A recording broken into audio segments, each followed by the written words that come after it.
The air in the memorial hall was dense, heavy with the scent of roses and lingering sorrow. I felt the weight of my sister Tara's gaze from across the room. She was a charismatic marketing executive who thrived on commanding attention.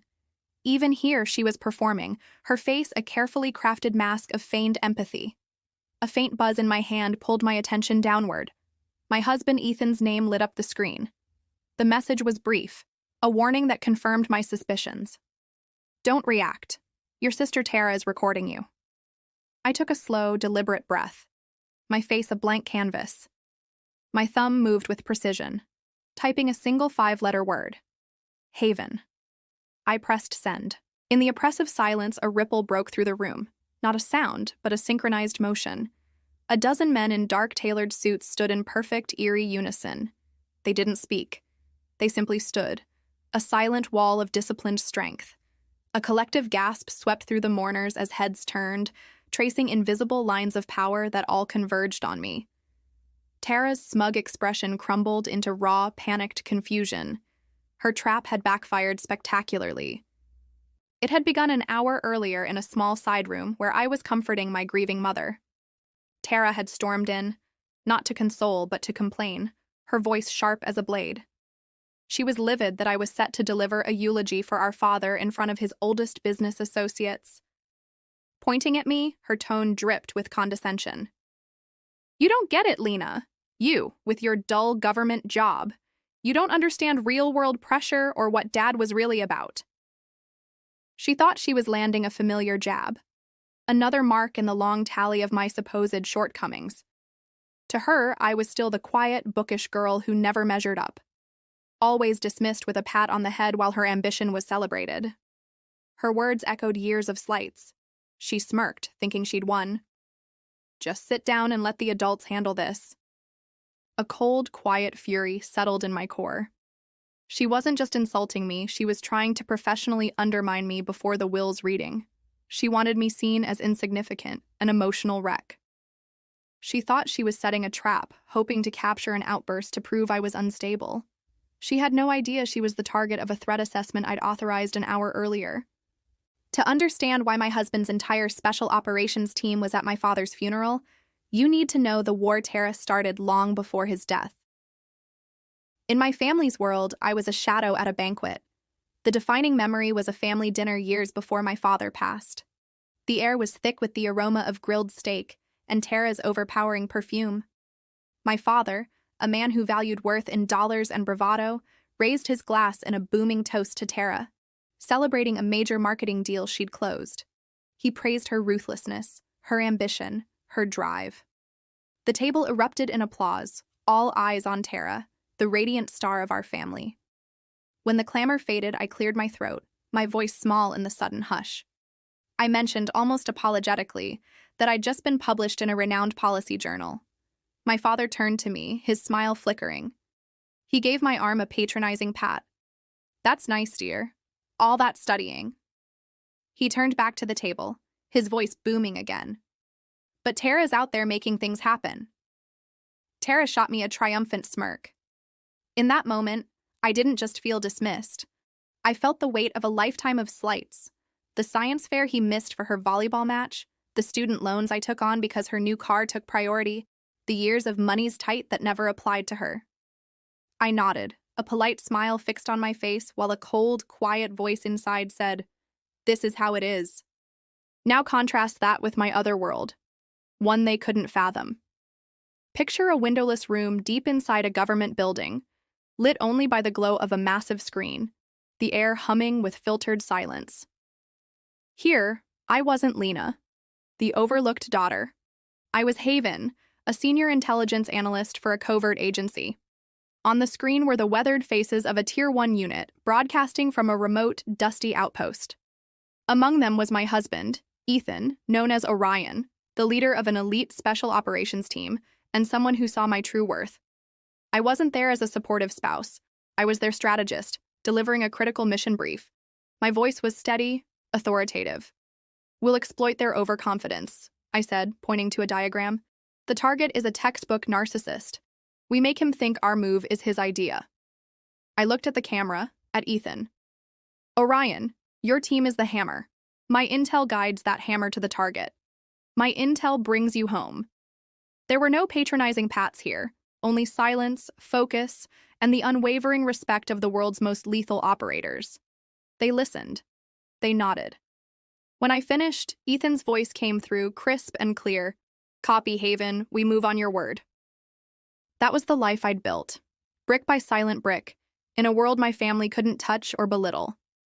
The isolation was necessary, reinforced every time I spoke to my mother, Susan, who believed peace at any cost was worth it, even if I was the one paying. I recall calling her months before my father's death, after Tara sabotaged a career opportunity out of spite. I sought support, maybe understanding. Instead, I got a weary sigh. "Lena, please," she whispered. "Just let Tara have this. You know how she is. It's easier for everyone if you keep the peace." Easier for everyone. Those words echoed.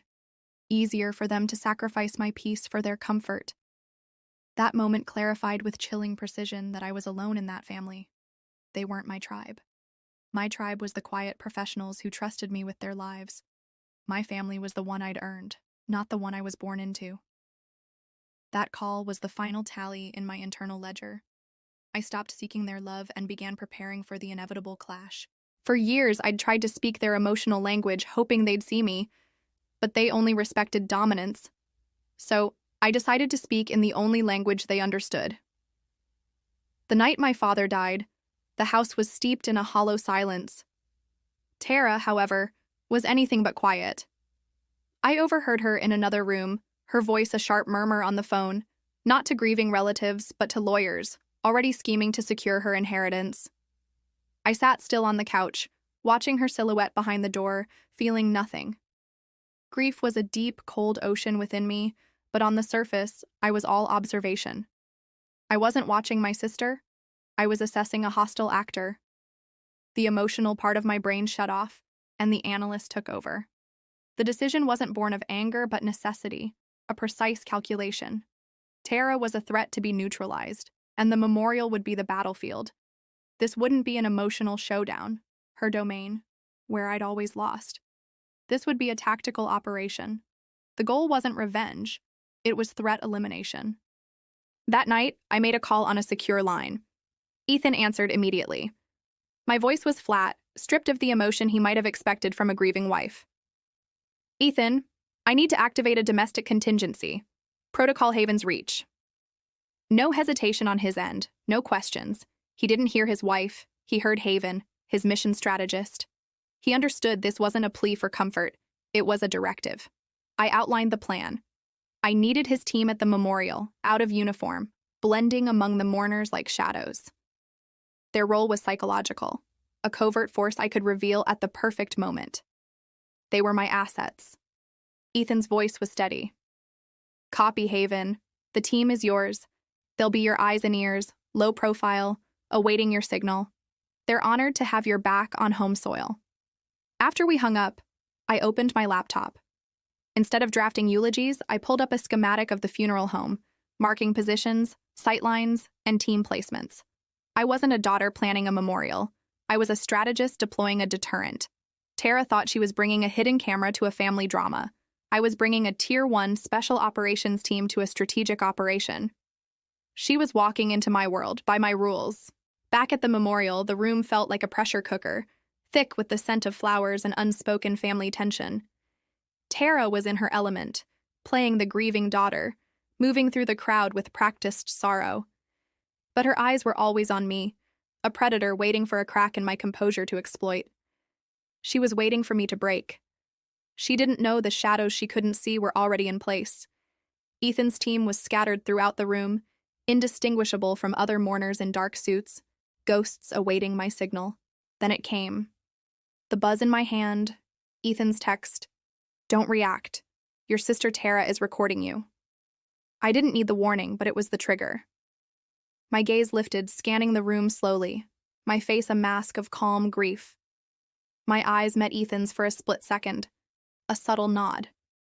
Then they swept to a man near the back, another by the window. Each met my gaze with calm readiness. They were my assets, primed. My thumb typed one word, Haven. I hit send. For a moment, nothing happened. The efficient's voice droned on. Tara's smirk widened, thinking she had me. Then Ethan stood, silent, rising to his full height, a sentinel.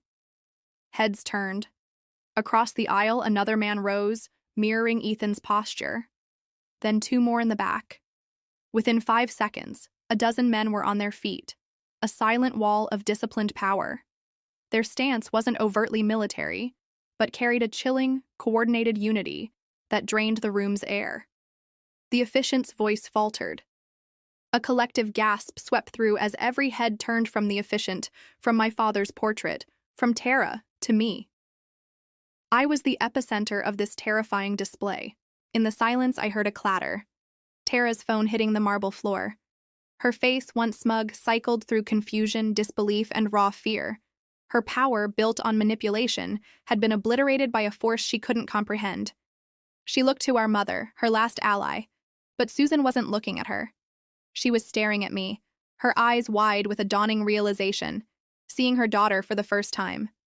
The family's reality, the strong one and the weak one, the star and the shadow, shattered in 10 seconds. Ethan took 2 precise steps to my side, not touching me but standing as my guardian. His voice, low and clear, carried across the silent hall. We're here to pay our respects to a patriot's family. The subtext was deafening. They weren't just here. They were here for me. His words declared that the patriot's legacy rested with the daughter who commanded warriors' respect, not the one who thrived on drama. It was over. The board was cleared. Tara had spent her life making me feel small. One word and 12 silent men showed her how small she truly was.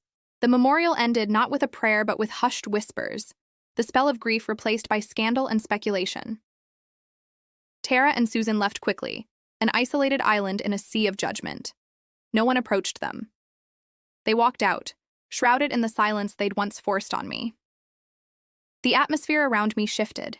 People no longer looked at me with pity, but with awe and a touch of fear.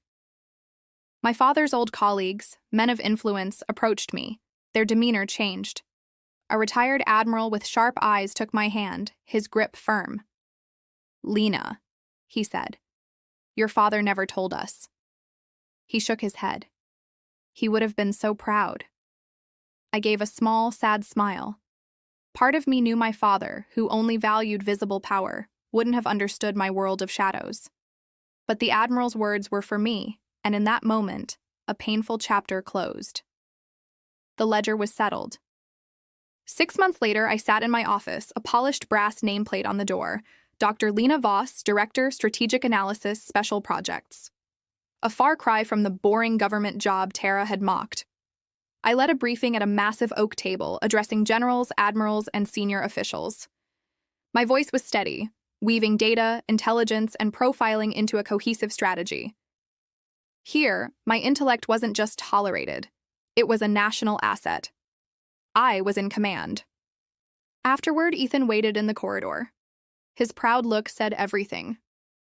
We walked through the quiet halls, our steps in sync. No need for grand words. Ours was a partnership of equals, forged in a world my family couldn't grasp. This was my true family, built on competence and trust deeper than blood. This was my peace. My phone buzzed. Expecting my deputy, I saw Tara's name instead, a message from a life I'd left behind. "Lena, I'm sorry. Can we talk?" I waited for a feeling, anger, triumph, anything, but there was nothing. The words were weightless, an echo from a past that couldn't touch me. I archived the message without a second thought and pocketed the phone. Ethan glanced at me, a silent question. I shook my head and smiled faintly. He smiled back, understanding. I was done looking back. Tara thought family was blood. I learned it's defined by who stands with you when the world watches. If you've ever had to find your strength when your family refused to see it, share your story below. In this community, your expertise is always recognized.